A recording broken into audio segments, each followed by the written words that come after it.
तो सर अब हम शुरू करते हैं अपना पार्ट 3 कि आपकी टीम इस मुश्किल से कैसे डील करती है। तो इसमें आपसे कुछ क्वेश्चंस पूछूंगा एंड आप मुझे रिप्लाई दीजिए। जी। तो पहला क्वेश्चन ये है कि सबसे पहले हम ये जानना चाहेंगे कि आपकी ऑर्गेनाइजेशन का मकसद क्या है और आप किस तरीके से लोगों की मदद करते हैं जो अल्कोहलिज्म से जूझ रहे हैं। जी, thank you and welcome in third session.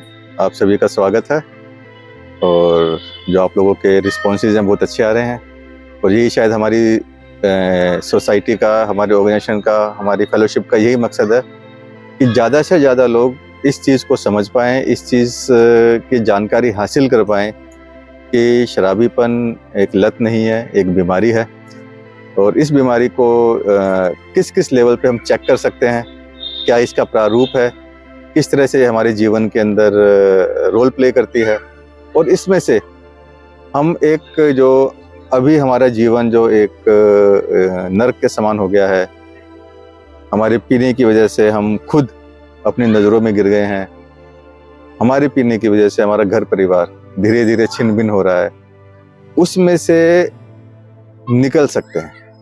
एक उम्मीद, एक आशा हम सब लोगों तक पहुंचाना चाहते हैं। इस जो अल्कोहलिक्स एनोनिमस जो हमारी संस्था है, इसका ये मकसद है कि हर एक उस व्यक्ति तक, हर एक उस घर तक ये संदेश पहुंचे कि आपके घर परिवार में, आस पड़ोस में, आपके जो जिनसे आप प्यार करते हैं, आपके नज़दीकी में कोई भी अगर ऐसा व्यक्ति विशेष है जो इस तरह की समस्या से ग्रसित है, जो शराब को इस लेवल तक कंज्यूम कर रहा है कि उसे अब कोई और होश नहीं है, आप हर तरीका अपना चुके हैं और नाउम्मीदी के कगार तक पहुंच चुके हैं, तो ये संस्था आपको एक उम्मीद देती है, एक जनरेट करती है उम्मीद, अंदर से एक इच्छा जाहिर निकालती है कि किस तरह से मैं इस बीमारी से, अपनी इस जो जीवन से निकलकर फिर से मेन स्ट्रीम के अंदर एक खुशहाल जीवन कैसे फिर से बिना किसी नशे के मैं जी सकता हूँ। ओके।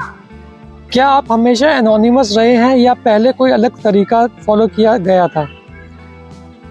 हम लोग हमेशा एनोनिमस का जो अनामता का हमारा जो मकसद है, हम शुरू से एनोनिमस रहे हैं। वैसे आपके सवाल का तो सीधा जवाब ये है कि हमारी संस्था और हमारी संस्था का हर व्यक्ति जो इस संस्था में आया है वो एनोनिमस, अनामत रहा है। अनामत का मतलब है कि हम ये संस्था, जो भी व्यक्ति इस संस्था में आता है उसके बारे में हम मिनिमम जानकारी संग्रह करते हैं। अगर वो व्यक्ति अपने बारे में कुछ बताना चाहता है, नहीं बताना चाहता है, वो टोटली उसकी फ्रीडम पे है, उसकी इच्छा पर है। और एनोनिमस रहने का जो शुरुआती दौर में हमारा सबसे बड़ा पर्पज ये था, क्योंकि आज भी, शुरुआत के दिनों में भी और आज भी, जैसा कि आप सभी जानते हैं कि कोई व्यक्ति घर परिवार में अगर कोई शराब पीता हुआ व्यक्ति है, नशे से धुत व्यक्ति है, तो परिवार भी मेन स्ट्रीम से कट जाता है, छुपा के रखता है। वो एक शर्मिंदगी की महसूसगी होती है। तो ऐसे ही जब एक व्यक्ति ठीक होने आना चाह रहा है और उसको अंदर से उम्मीद देने के लिए कि उसकी पहचान गुप्त रखी जाएगी, उसके बारे में जनरल पब्लिक या आसपास कोई भी चर्चा नहीं करेगा, कोई बात नहीं करेगा, तभी वो व्यक्ति आगे आकर अपनी इस बीमारी के बारे में और अपने इस इलाज के बारे में फ्रीली, बिना किसी डर के, बिना किसी झिझक के रुक पाता है और काम कर पाता है। तो एनोनिमस रहने का, अनामक रहने का हमारा सबसे बड़ा मकसद यह है कि जो भी मेरे जैसे जो भाई हैं जो इस समस्या से ग्रसित हैं, वो निश्चिंत होकर इस कमरों में आते हैं, इस संस्था में आते हैं और उन्हें पता है कि उनके बारे में कहीं पर भी किसी भी तरह की चर्चा नहीं की जाएगी। इस संस्था के अंदर, संस्था एनोनिमस नहीं है, संस्था के बारे में हम हर जगह प्रचार करते हैं। जी। संस्था के बारे में हम हर तरीके से उसको बताने की कोशिश करते हैं, लेकिन जो उस संस्था के जो सदस्य हैं वो सदस्य एनोनिमस हैं वो। जी। सर, मेरा अगला सवाल ये है कि अल्कोहलिज्म से रिकवरी का सफर काफी मुश्किल होता है, कौन से मेथड्स आप यूज करते हैं जो लोगों को इस जर्नी में मदद करते हैं? डेफिनेटली किसी भी बीमारी से निकलने का सफर बहुत मुश्किल होता है, बहुत पेनफुल होता है। और खासकर जो ये बीमारी के बारे में पिछली बार मैंने थोड़ा सा बताया था आप लोगों को, और थोड़ा सा और इस बीमारी के बारे में बता देता हूँ कि जब इस पीने की लत की वजह से, इस पीने के कारण मेरा पूरा कॉन्फिडेंस डाउन हो जाता है। मेरा पूरा अंदर का जो इच्छा है, मेरा अपना जो ताकत है वो खत्म हो जाती है कि मैं हर कोशिश प्रयास करने के बावजूद भी इसमें से निकल नहीं पाता हूँ। तो फिर से खड़ा होना, फिर से अपने अंदर इस उम्मीद को लाना कि नहीं मैं इसमें से निकल सकता हूँ, तो डेफिनेटली बहुत मुश्किल है, लेकिन नामुमकिन नहीं है। मेथड इज वेरी सिंपल, जो तरीका है वो बहुत आसान है, तरीका बहुत साधारण है। हमारी संस्था के 12 कदमों का एक प्रोग्राम है इस रिकवरी के अंदर। उस जो 12 कदमों का जो ये प्रोग्राम है वो स्टेप बाय स्टेप हमें अपने पैरों पे खड़ा होना, अपने आप को बिना नशे के वो सब काम करना जिन कामों को करने के लिए भी हमें नशे की जरूरत पड़ती है। अगर जैसे 1-2 एग्जांपल लेके बताऊं कि मुझे अगर कहीं नाचना है तो पहले मैं शराब पिए बगैर नाच नहीं पाता था। नाचने के लिए मुझे शराब चाहिए, मुझे हंसना है, मुझे कोई काम करना है, कोई एक्टिविटी करनी है, तो मुझे एक ताकत चाहिए थी, एक पावर चाहिए थी। तो इस संस्था ने मुझे एक वो पावर दी कि आज मैं बिना शराब के, बिना अपने नशे के, कोई नशा इस्तेमाल किए, आज मैं नाच सकता हूँ, आज मैं गा सकता हूँ, आज मैं इंजॉय कर सकता हूँ, अपने वो सारे काम कर सकता हूँ जिस काम के लिए मुझे एक वक्त को लगता था कि शराब के बगैर वो काम पॉसिबल नहीं है। और इस संस्था के अंदर हम अलग अलग तरीके के साथ हमारी एक मीटिंग्स होती हैं। हम हर शहर के लगभग हर एरिया के अंदर हम लोग मिलते हैं, मिलकर हम अपने बारे में बताते हैं नए भाइयों को, और जो भाई आए हैं, और कौन से तरीके अपनाकर हम आज अपने जीवन को एक दिन के हिसाब से शराब से दूर रख पा रहे हैं, वो हम उनसे अपना एक्सपीरियंस, अपना अनुभव साझा करते हैं। जब भी हमारे अंदर किसी तरह का कोई शंका आती है, कोई दिक्कत आती है, कोई दुविधा आती है, तो इस संस्था के जो पुराने जो सदस्य हैं वो आगे बढ़कर हमारी मदद करते हैं। और सबसे कमाल की बात है कि इस मदद का कोई भी चार्ज नहीं है। ये शुरुआत से लेकर जब तक भी मैं संस्था में बना रहना चाहता हूँ तब तक ये निःशुल्क है।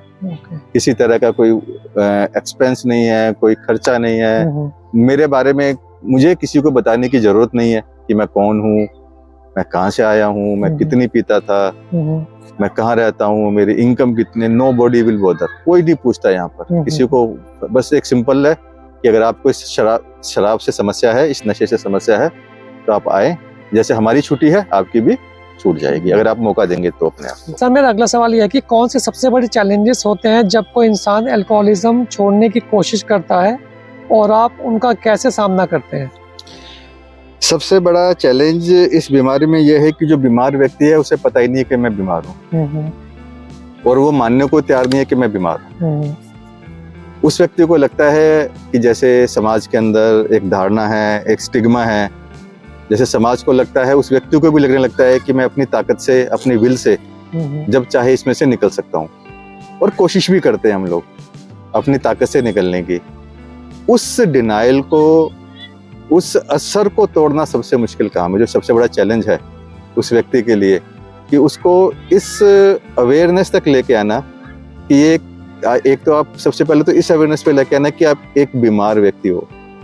आप अब लत या जो पीना है उसकी एक सीमा लांघ चुके हो आप। अब एक बीमार व्यक्ति हो, और बीमारी को ठीक होने के लिए आपको एक मदद लगेगी, और वो मदद को लेना सबसे बड़ी प्रॉब्लम है। उस मदद को स्वीकार करना सबसे बड़ा चैलेंज होता है। ये संस्था हमारी, जब कोई व्यक्ति हमारे पास आता है, बैठता है, तो हम कोशिश करते हैं उस व्यक्ति के इस डिनाइल को तोड़ने की, इस बीमारी के बारे में उसको हर तरीके से, हर पहलू से उसको, उसका प्रारूप, उसका रूप, और उसका जो आने वाला जो समय है, किस तरह से बीमारी आने वाले समय में नुकसान कर सकती है, वो हम उसको बताने की, दिखाने की, समझाने की पूरी कोशिश करते हैं। और एक बार जब वो व्यक्ति अपनी बीमारी को पहचान लेता है, ये समझ लेता है कि हाँ मैं बीमार हूँ और अपने आप इसमें से नहीं पा रहा हूँ, नहीं निकल सकता हूँ, तब कहीं जाकर वो रिकवरी का प्रोसेस शुरू होता है। और फिर उसके बाद, जैसे मैंने बताया, ये 12 कदमों का हमारा एक प्रोग्राम है। हम यहाँ रोज मिलते हैं, हमारे जो पुराने सदस्य हैं वो अपना अनुभव के माध्यम से उस व्यक्ति की मदद करते हैं। आपके एक्सपीरियंस में लोग किन फेजेस से गुजरते हैं जब वो रिकवरी का प्रोसेस शुरू करते हैं? जब रिकवरी का प्रोसेस शुरू करते हैं, क्योंकि पीते हुए मुझे किसी चीज का होश नहीं था, क्या हाथ से जा रहा है, कौन छोड़ गया मेरे को, मेरे जीवन का उद्देश्य क्या है। मैं अपना कुछ एक प्लान लेके जीवन जीना शुरू किया था, लेकिन इस बीमारी से ग्रस्त होकर वो प्लान धीरे धीरे धराशायी हो गया। तो सबसे पहले फेज में जब व्यक्ति को ये एहसास होता है कि वो एक बीमारी से ग्रस्त है और अब उसे इलाज की ज़रूरत है, वो आके बैठता है, सुनता है।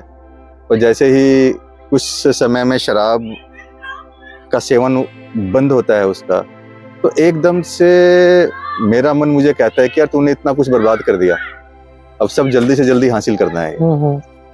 और जब मैं जल्दी से जल्दी हासिल करने के पीछे भागता हूँ, मैं देखता हूँ दुनिया तो कहाँ की कहाँ पहुंच गई। मैं तो इतने सालों तक सिर्फ उसी गिरफ्त में रहा। मेरे दोस्त, मेरे कजन्स, मेरे साथ का जितना भी जो संसार था वो तो बहुत आगे पहुंच गया, मैं तो कहाँ खड़ा रह गया। मैं जब देखता हूँ तो दो तरीके से मेरा मन रिएक्ट करता है। पहली बात तो मैं डर जाता हूँ, सेल्फ पिटी में आ जाता हूँ, ये मैंने क्या कर दिया। दूसरा, मैं उसको हासिल करने की फिर कोशिश करता हूँ। तो जब मैं उसको हासिल करने की कोशिश करता हूँ तो मुझे लगता है कि अब मुझे समझ में आ गया ये प्रोग्राम।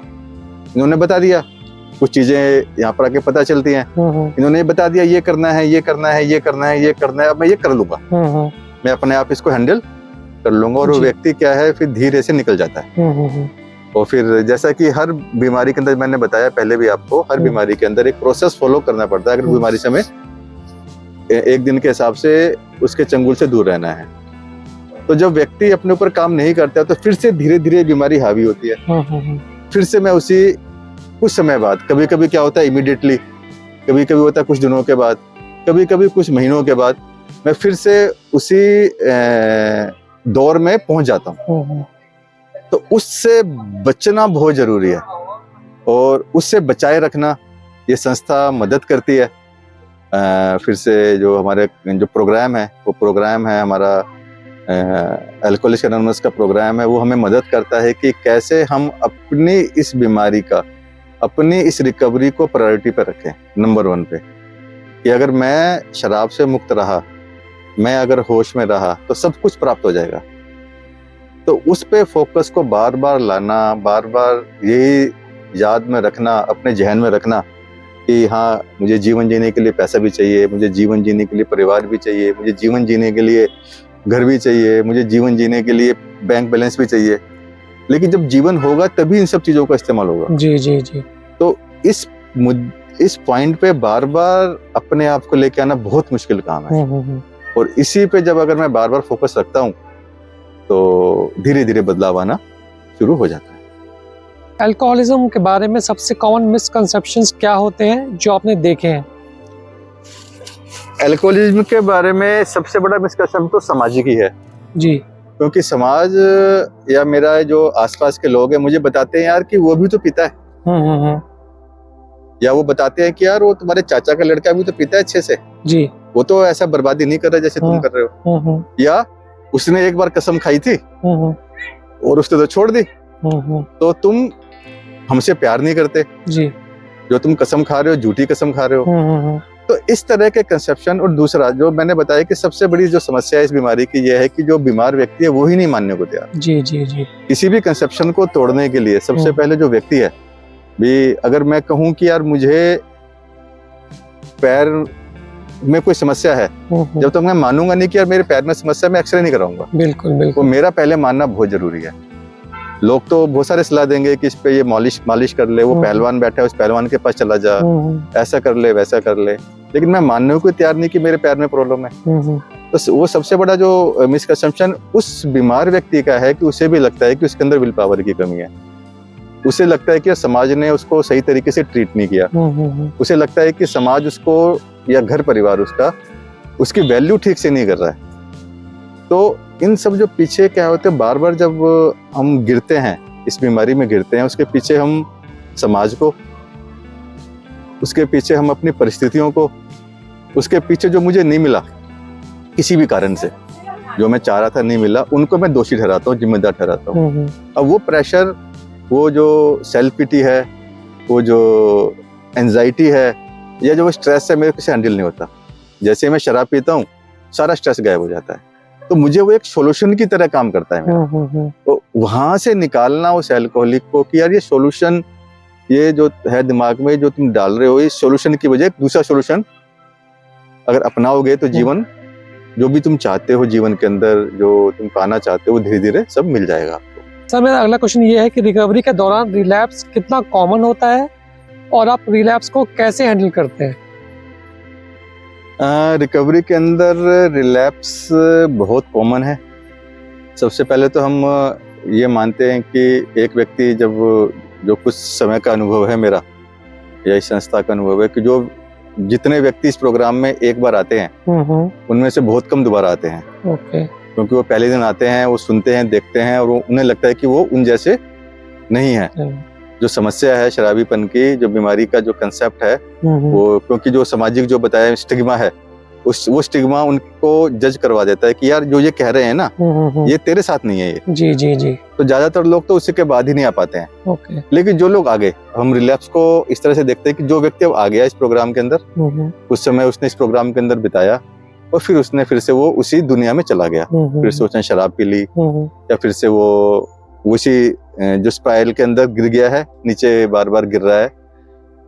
तो है तो कॉमन, और कॉमन भी सिर्फ इसलिए है कि जो लोग अपनी इस बीमारी को अंडरस्टैंड नहीं कर पाते हैं, जिन्हें लगता है कि यार अब महीना हो गया, 2 महीने हो गए, 3 महीने हो गए, अब शायद मैं 2 पैग पी सकता हूँ, अब मेरा शरीर शायद पीने लायक, वो ट्रायल, वो जो जिसे कहते हैं डिनाइल, जो मैंने बताया पहले भी, जैसे डिनाइल है हमारा, तो डिनाइल के साथ हम ट्रायल कर देते हैं। यार अब मैं एक बार कोशिश करके देखता हूँ, 2 पैग पी के, अब मैं सुबह नहीं पीऊंगा, शाम को पीऊंगा, शाम को नहीं पीऊंगा, हफ्ते में एक बार पीऊंगा, एक अकेले नहीं पीऊंगा, किसी के साथ पीऊंगा, बाहर नहीं पीऊंगा, बार में जाके पीऊंगा, ब्रांडेड पीऊंगा। वो मेरा मन, क्योंकि बीमारी अंदर जैसे बताया कि इसके 2 प्रारूप हैं, फिजिकल एलर्जी और मेंटल ऑब्सेशन। और धीरे धीरे क्या होता है कि मेरी जब इन दोनों से चलते चलते मेरी ना आध्यात्मिक शून्यता हो जाती है। मतलब मेरे लिए जो जीवन के मूल्य जो मेरे बड़े बुजुर्गों ने, मेरे समाज ने बना रखे थे कि सहयोग करना है, झूठ नहीं बोलना है, मेहनत करनी है, अपने जीवन को जो कुछ सुबह से लेकर शाम तक के कुछ, सुबह टाइम पे नहा लो, उठ लो, काम पे चले जाओ, अपने घर की जिम्मेदारियां उठा लो, ये कुछ चीजें बताई हैं। और इस बीमारी के तहत मैं वो सब पूरी करने में नाकाम होना शुरू हो जाता हूँ। और जैसे ही मैं होश में आता हूँ, फिर से मुझे लगता है कि यार मैंने ये क्या कर दिया। अब मैं फिर से उनको मैनेज करने की कोशिश करता हूँ। और रिलैप्स में सबसे बड़ा रोल तो नहीं कहूँगा, लेकिन एक कॉमन रोल होता है परिवार का। क्योंकि जैसे ही वो व्यक्ति कुछ दिन, महीना, हफ्ता, 15 दिन, 2 महीने शराब से दूर रहता है, तो परिवार को भी उससे उम्मीदें बढ़ जाती हैं। भाई अब तू ठीक हो गया, काम पे जा, अब तो तू शराब नहीं पी रहा है, अब तो तू ये कर ले, एक तूने ये बर्बाद कर दिया, अब इसको कहाँ से लाएगा, तू बैठा रहेगा क्या दिन भर, कुछ कमा ले, दमा ले, नौकरी कर ले, काम कर ले। तो इस तरह की बातें, परिवार का प्रेशर फिर से आना शुरू होता है। और अभी मैं इमोशनली, जो एक बीमार व्यक्ति है वो इमोशनली इतना वीक होता है कि वो फिर से इतना सारा प्रेशर उठा नहीं पाता। फिर वो कोशिश करता है अपने दम पे कि हाँ यार घर वाले सही कर रहे हैं, मुझे करना चाहिए। और जब फिर से कोशिश करता है और एक समय फिर ऐसा आता है, उसका दिमाग बोलता है कि यार रहने दे, तो 2 पैग लगा पहले, फिर देखेंगे। जी जी। तो इस तरह से वो बार बार हम रिलैप्स के चक्रव्यूह में फिर से फंसते जाते हैं। अब हम मदद कैसे करते हैं? मदद, ये संस्था हमारी मदद करती है उनको। हमारी संस्था का एक सबसे अच्छा ये है कि आप इस संस्था में से किसी को निकाला नहीं जाता है। ऐसा नहीं है कि आपने पी ली, आप 2 बार आ सकते हो, आप 4 बार आ सकते हो, उसके बाद आपकी एंट्री बैन है। ये संस्था के दरवाजे हर पल हर क्षण उस व्यक्ति के लिए तब तक खुले हुए हैं जब तक वो आना चाहता है। जी जी। वो व्यक्ति खुद अपने आप ही जब मना करता है तभी वो यहाँ नहीं आता है। तो यहाँ पर हम बार बार उसका स्वागत करते हैं, फिर से उसी गर्मजोशी के साथ उसको फिर से वो नई उम्मीद, एक नए तरीके से उस बीमारी को उसको समझाने की, उसको बताने की, उसका प्रारूप समझाने की कोशिश करते हैं कि किसी भी तरीके से उसको अपनी इस बीमारी का पैटर्न समझ में आ जाए। उस पैटर्न में से निकलने के लिए, क्योंकि हर व्यक्ति का इसमें से निकलने का रास्ता, तरीका थोड़ा सा अलग है, मेथड सेम है लेकिन सबका हल्का सा पैटर्न अलग है। तो उसको अपना वो ढूंढना पड़ता है। इन 12 कदमों के माध्यम से हम कोशिश करते हैं मिलके कि वो अपना वो रास्ता ढूंढ पाए। और जहाँ पे भी उसको जो स्ट्रेस ओवर उसके ऊपर हावी होता है, उसके ऊपर परिस्थितियां हावी होती हैं, उस दौरान में उसे शराब की जगह इस प्रोग्राम की याद आए और उस प्रोग्राम की याद आके कि मुझे निकलने का एक रास्ता है, आज मुझे शराब नहीं पीनी है। ये थॉट उसके दिमाग में हम पक्का करने की एक दिन के हिसाब से, ये एक दिन का प्रोग्राम बोलते कि आज नहीं पीनी है, कल की हम कल देखेंगे। तो हम इसको फ्रेम को और छोटा कर देते हैं। जैसे अगर दिन में भी नहीं बात बन रही है, 6 घंटे में, 6 घंटे में नहीं, 1 घंटे में, 1 घंटे में नहीं, 5 मिनट के अंदर, ये भी थोड़ी देर हम इस बारे में बात नहीं करेंगे, हम कुछ और करते हैं। जी जी जी। तो कुछ टूल्स हैं हमारे, उन टूल्स का हम इस्तेमाल करते हैं जब भी व्यक्ति गिरता है फिर से। और अल्टीमेटली इस बीमारी में ना सबसे बड़ा इसको विडंबना ही बोलूंगा, या इस बीमारी का स्वरूप है कि जब तक मैं नहीं चाहूंगा इस चंगुल से कोई मुझे निकाल नहीं सकता। मेरे अंदर वो विलिंगनेस, वो इच्छुकता आनी बहुत जरूरी है। मेरे अंदर वो एक्सेप्टेंस, स्वीकार करना आना बहुत जरूरी है कि मैं एक बीमार व्यक्ति हूँ, शराबीपन की बीमारी है और शराब मेरे लिए नहीं बनी है। बाकी लोग पी सकते हैं, उसे हैंडल कर सकते हैं, लेकिन मेरा शरीर, मेरा मन और मेरा दिमाग इस नशे के लिए नहीं बना है। अगर मैं जिंदा रहना चाहता हूँ, मैं खुश रहना चाहता हूँ, मैं समाज के लिए कुछ करना चाहता हूँ, अपने परिवार के लिए कुछ करना चाहता हूँ, अपने सपने पूरे करना चाहता हूँ, तो मुझे एक दिन के हिसाब से इस नशे से दूर रहना पड़ेगा। और हमारी संस्था अल्कोहलिक्स एनोनिमस इस विचार को पक्का करने में हर संभव प्रयास करती है। सर, आप थोड़ा रैपिड फायर राउंड खेलते हैं। मैं आपसे फटाफट क्वेश्चन पूछूंगा और पहला जवाब जो आपके दिमाग में आएगा उसका आंसर देना है आप। ठीक है जी। ठीक है, ओके। तो शुरू करते हैं। पहला क्वेश्चन, रिकवरी को एक शब्द में कैसे डिस्क्राइब करेंगे? New way of life. एक हैबिट जो रिकवरी में हेल्प करती है? फेलोशिपिंग एंड डिसिप्लिन। सबसे बड़ा सपोर्ट सिस्टम क्या होता है during recovery? Meetings, fellowship, family. सबसे कॉमन ट्रिगर जो रिलैप्स कॉज करता है? लैक ऑफ अवेयरनेस, जानकारी का अभाव। एक बुक या मूवी जो आपको इंस्पायर करती है? The basketball diaries, daddy, Anupam, acted by Anupam Kher, and my name is Bill. आपके हिसाब से रिकवरी का सबसे बड़ा मिथ क्या है? मैं अपने आप कर लूंगा, मैं मैनेज कर लूंगा, हो जाएगा। एक ऐसी चीज जो हर रिकवरिंग अल्कोहलिक को अपने साथ रखनी चाहिए? Fellowship, members, literature. ओके। एक शब्द जो आप उन लोगों के लिए कहेंगे जो अभी रिकवरी की शुरुआत कर रहे हैं? कीप कमिंग बैक, वापस आते रहो। क्या चीज लोगों को सबसे ज्यादा मोटिवेट करती है रिकवरी में? अपनी जिंदगी का अनुभव जब हम उन्हें बताते हैं तो वो उनसे अट्रैक्ट होते हैं और वापस आते हैं। एक शब्द में आपके ऑर्गेनाइजेशन को डिस्क्राइब करना हो तो वो क्या होगा? Way out from hello. Okay, thank you sir. Thank you so much. अगर कोई आपका फैमिली फ्रेंड या रिलेटिव मदद चाहता है अल्कोहलिज्म से बाहर आने के लिए, तो इस ऑर्गेनाइजेशन को ज़रूर कांटेक्ट करें। याद रखें, मदद लेना कमज़ोरी नहीं होती, ये पहला स्टेप होता है ज़िंदगी को वापस पाने के लिए। तो मेरा संदेश उन सब के लिए जो कि अल्कोहलिज्म से बाहर आना चाहते हैं, पहला स्टेप लीजिए। बहुत ही मुश्किल है लेकिन इम्पॉसिबल नहीं है। स्टेप लीजिए और कांटेक्ट कीजिए इस एनोनिमस ऑर्गेनाइजेशन को, जो आपकी कंप्लीटली हेल्प करेंगी अल्कोहलिज्म से बाहर आने के लिए और एक बेहतर ज़िंदगी बनाने के लिए, अपने लिए और आपके अपनों के लिए। और गाइस, सबसे इम्पोर्टेंट बात मैं ये कहना चाहूँगा कि आप जब पहला कदम लेंगे तो ये याद रखना कि ये एक दिन में नहीं होगा, लेकिन एक दिन ज़रूर होगा। तो फर्स्ट स्टेप लेने में देर मत करो और कांटेक्ट करो इस ऑर्गेनाइजेशन को अल्कोहलिज्म से बाहर आने के लिए। अभी इसी वक्त यही है राइट टाइम आज़ादी लेने का।